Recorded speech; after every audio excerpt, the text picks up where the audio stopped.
Welcome guys. आज हम पढ़ेंगे ratio and proportion from basic to advance चलेंगे। धीरे धीरे हम पूरा टॉपिक को कवर करेंगे। फर्स्ट ऑफ ऑल स्क्रीन पे आप फर्स्ट क्वेश्चन देख सकते हैं। जैसे हमने देखा कि यदि हमें a/b equals to 2/3 and b/c की वैल्यू 4/5 दे रखी है, इस केस में अगर हमको a + b = b + c की वैल्यू निकालनी है तो हम कैसे निकालेंगे, हम देखते हैं। अब इसमें देखिए, सबसे पहले हम a की वैल्यू यहाँ पे हमें 2 दे रखी है, b की वैल्यू हमें यहाँ पे 3 दे रखी है, इसी तरह से b की वैल्यू यहाँ पे 4 दे रखी है, c की वैल्यू हमें 5 दे रखी है। ठीक है, इसको a = b = c में लिख देंगे। a की वैल्यू हमारे यहाँ पे 2 है, यहाँ पे 3 है b की, तो यहाँ पे लिखेंगे 2:3। पहले इस वाले ब्लैंक, अभी से ब्लैंक छोड़ दीजिए सी वाले कॉलम को, क्योंकि हमें c की वैल्यू गिवन नहीं है। ठीक है, अब यहाँ पे दे रखी है b की वैल्यू 4:5, तो यहाँ पे हम लिखेंगे 4:5। जो मैंने सर्कल कर रखे हैं प्लेसेस, यहाँ पे हमने वैल्यू निकाली है, निकालेंगे, गिवन नहीं है। ठीक है, तो फिर हम जिस डायरेक्शन से चलेंगे उससे नेक्स्ट नंबर वही होगा जो लास्ट में है। जैसे यदि हम इस डायरेक्शन से चले तो यहाँ पे लास्ट नंबर 3 है, तो इससे नेक्स्ट भी 3 होगा। और अगर हम अब यहाँ से इस डायरेक्शन से चले तो यहाँ पे लास्ट नंबर क्या है 4, तो यहाँ पे इससे नेक्स्ट नंबर भी यही 4 होगा। जिस भी डायरेक्शन से हम स्टार्ट करेंगे जो लास्ट नंबर आ रहा है उससे नेक्स्ट यदि ब्लैंक है तो वो सेम ही आएगा। ठीक है, क्योंकि हमने इस डायरेक्शन से स्टार्ट नहीं किया, क्योंकि यहाँ पे ऑलरेडी कोई नंबर नहीं है, हमने इसलिए यहाँ पे इससे स्टार्ट किया, तो लास्ट नंबर ये था, तो यहाँ पे 4 आ गया। ठीक, अब इन रेशियोज़ के आपस में मल्टीप्लाई कर देंगे। 2:4 2 और 4 की मल्टीप्लाई करेंगे तो 8 आएगा। बी की वैल्यू निकालने के लिए 4 × 3 करेंगे 12 आएगा। इसी तरह से सी की निकालेंगे 15 आएगा।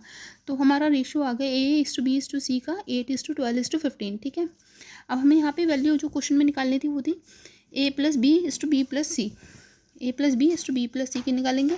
हम देखेंगे a + b आएगा 8 + 12, यानी दैट इज़ 20 = और 12 + 15 b + c है ना, दैट इज़ 27।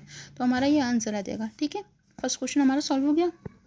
अब हम अपना नेक्स्ट क्वेश्चन देखते हैं। यदि हमें a + b = b + c = c + a की वैल्यू रेशियो में 6:7:8 दे रखी है और a + b + c = 14 गिवन है, तो हमें c की वैल्यू निकालनी है। तो इस केस में कैसे निकालेंगे, जो ये हमें रेशियोज़ की वैल्यू ले रखी है, तो हम जहाँ पे भी रेशियो दे रखा है तो वहाँ पे हमें x मांगते हैं, तो a + b = 6x ऐड कर लेंगे। यहाँ पे b + c = 7x ऐड करेंगे, c + a = 8x ऐड करेंगे।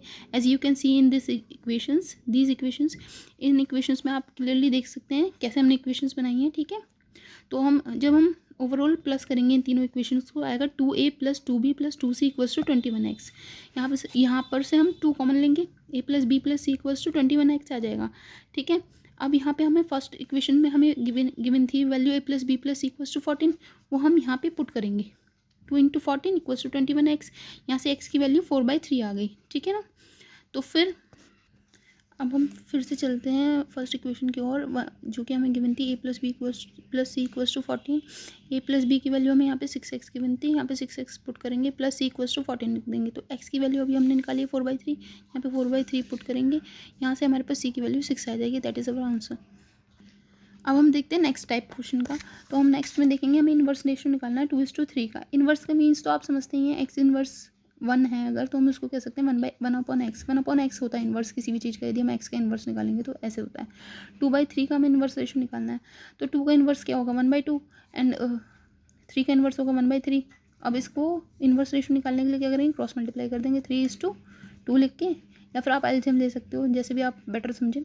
3:2 आ जाएगा, ये हमारा इन्वर्स रेशियो आ जाएगा। ठीक है, इसी तरह से अगर हमें इन्वर्स रेशियो 3 उस नंबर्स का निकालना हो 2:3:4 का, हम लिखेंगे 2 का इन्वर्स 1/2, 3 का 1/3, 4 का 1/4। इसका एलसीएम ले लेंगे और नेक्स्ट जो तीनों का एलसीएम सेम होता है, डिनोमिनेटर को इग्नोर कर देंगे, 6:4:3 जो हमारा आ जाएगा इन्वर्स रेशियो। ठीक है, नेक्स्ट टाइप देखते हैं। अब हमें यदि निकालना है फर्स्ट प्रोपोर्शन ऑफ 4 और 8। रेशियो एंड प्रोपोर्शन में यदि हमें फर्स्ट प्रोपोर्शन निकालने के लिए आता है किसी नंबर का, तो वो कैसे निकालते हैं देखते हैं। लेट करते हैं जैसे a to b का रेशियो में हम प्रोपोर्शन निकालना है हमें b/c में, तो इसको हम इस रेशियो को हम लिख सकते हैं a/b, और यहाँ पे b/c लिख सकते हैं इस रेशियो को। और ये जो साइन आप देख रहे हैं प्रोपोर्शन का, ये इसका मतलब होता है इक्वल टू। ठीक है, तो इसी तरह से इसकी क्रॉस मल्टीप्लाई कर देंगे, तो यहाँ पे हमारी इक्वेशन जो आएगी निकल के ac = b² आ जाएगी। ठीक है, तो यहाँ से हम निकाल लेंगे फर्स्ट प्रोपोर्शन का मतलब होता है a की वैल्यू निकालनी है। इक्वेशन तो यही होगी ac = b²। अब यहाँ से a की वैल्यू निकालने के लिए c को इसके नीचे भेज देंगे, डिवाइड में या मल्टीप्लाई में आया तो A C equals to B square by C. तो हम यहाँ पे बी की वैल्यू पुट कर देंगे। बी की वैल्यू हमारे यहाँ पे क्या दे रखी है 4 और सी की वैल्यू क्या है 8। ठीक है, तो यहाँ से हमारी वैल्यू आ जाएगी ए की 2।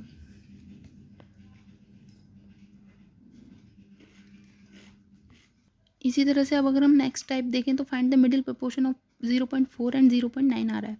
मिडिल प्रोपोर्शन का मतलब है बी की वैल्यू फाइंड करनी है हमें। हमने अभी ऊपर इससे पहले वाले क्वेश्चन में हमने इक्वेशन जो बनाई थी वो थी A upon B equals to B upon सी।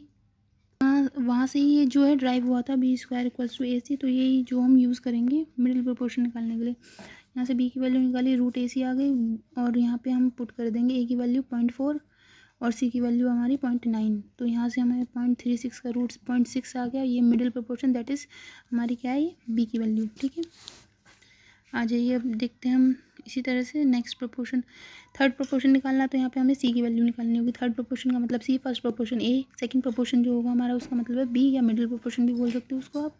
और यहाँ पे हम कहेंगे third proportion that is C. ठीक है, इसी तरह से फोर्थ प्रोपोर्शन का मतलब होता है हमारा डी। यहाँ पे आप देख ही सकते हैं फोर्थ प्रोपोर्शन के लिए हम इक्वेशन बनाएंगे A is to B proportion में C is to D, A upon B equals to C upon D. यहीं से इक्वेशन इक्वेट कर लेंगे, डी की वैल्यू निकालेंगे कैसे। अब यहाँ पे हमने 3, 5, 6 का फोर्थ प्रोपोर्शन निकालना है। तो ये ऑब्वियसली सी बात है कि डी की वैल्यू मिसिंग है, डी की नहीं आएंगे, ए बी सी की वैल्यू गिवन है। तो यहाँ पे हम पुट कर देंगे 3/5, सी की वैल्यू 6, इसी तरह से अपॉन में डी और यहाँ से जब हम डी की वैल्यू निकाल लेंगे वो हमारा आंसर होगा या और वही फोर्थ प्रोपोर्शन होगा। अब हम नेक्स्ट टाइप देखते हैं डुप्लीकेट रेशो। डुप्लीकेट रेशो का मतलब हिंदी में होता है वर्ग अनुपात, यानी कि इसको स्क्वायर करके, इंग्लिश वाले स्पेशली याद रखेंगे, डुप्लीकेट का मतलब होगा स्क्वायर करके रेशो निकालना। 2:4 2:5 का होगा 4:25, 2 का स्क्वायर 4 और 5 का 25। अब आता है सब डुप्लीकेट रेशो। नेक्स्ट टाइप है हमारा, इसका मतलब होता है हिंदी में वर्गमूलानुपाती। ठीक है, इसका क्या मतलब है, यदि हमें 6:49 का सब डुप्लीकेट रेशो निकालना है तो हम क्या करेंगे, इसका रूट अंडर रूट निकाल के वैल्यू निकालेंगे। 16 का अंडर रूट हो जाएगा 4 और 49 का 7, यही हमारा आंसर हो जाएगा। ठीक है, याद रखेंगे डुप्लीकेट रेशो में क्या करेंगे, हम स्क्वायर करके वैल्यूज़ निकालेंगे, यहाँ पे अंडर रूट करके वैल्यूज़ निकालेंगे सब डुप्लीकेट में। अब आता है नेक्स्ट टाइप ट्रिप्लीकेट रेशो। इस ट्रिप्लीकेट नाम से भी कुछ अंडरस्टैंड कर पा रहे होंगे आप। हिंदी में होता है घनानुपात। अब हम नेक्स्ट टाइप पे चलेंगे। सब ट्रिप्लीकेट रेशो हमने देख लिया था क्या था। सब ट्रिप्लीकेट रेशो में था हमने क्यूब कर देना है इसका, 1 का क्यूब 1 आएगा, 2 का क्यूब 8 आएगा, तो ये हमारा ट्रिप्लीकेट रेशो हो गया। नेक्स्ट टाइप होगा सब ट्रिप्लीकेट रेशो। सब ट्रिप्लीकेट में क्या होगा, इसका क्यूब रूट निकालेंगे। 27 का क्यूब रूट 3 होता है, हम जानते हैं। 125 का क्या होता है 5, यही हमारा आंसर हो जाएगा। ठीक है, अब नेक्स्ट टाइप में देखते हैं हम कंपाउंड रेशियो, 2:3 का और 4:7 का। ठीक है, क्या है देखते हैं हम। अब 2:3 और 4:7 कंपाउंड रेशियो। कंपाउंड रेशियो का मतलब हो गया मतलब संयुक्त अनुपात हिंदी में। तो 2/3 लिख दिया एंड 4/7 लिख दिया और इसमें अब हम आमने सामने वाले रेशियोज़ की मल्टीप्लाई करेंगे। देखिए 2 की 4 में करेंगे 8 और 3 की 7 में करेंगे 21, ये आंसर हो जाएगा हमारा।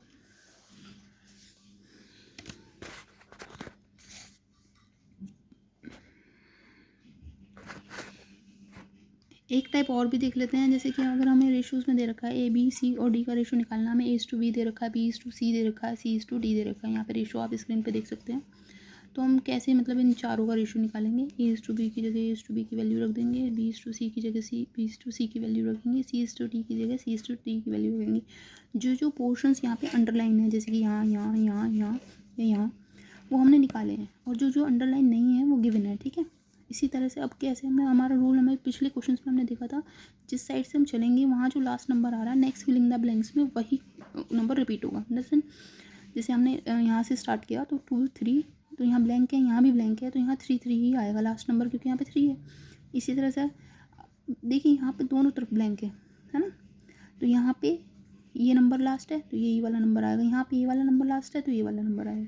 इसी तरह से यहाँ पे 2 ब्लैंक इधर है, तो हम यहाँ से तो ऑब्वियसली नहीं चल सकते क्योंकि दोनों ब्लैंक है। ठीक है, तो हम इधर से चलते हैं।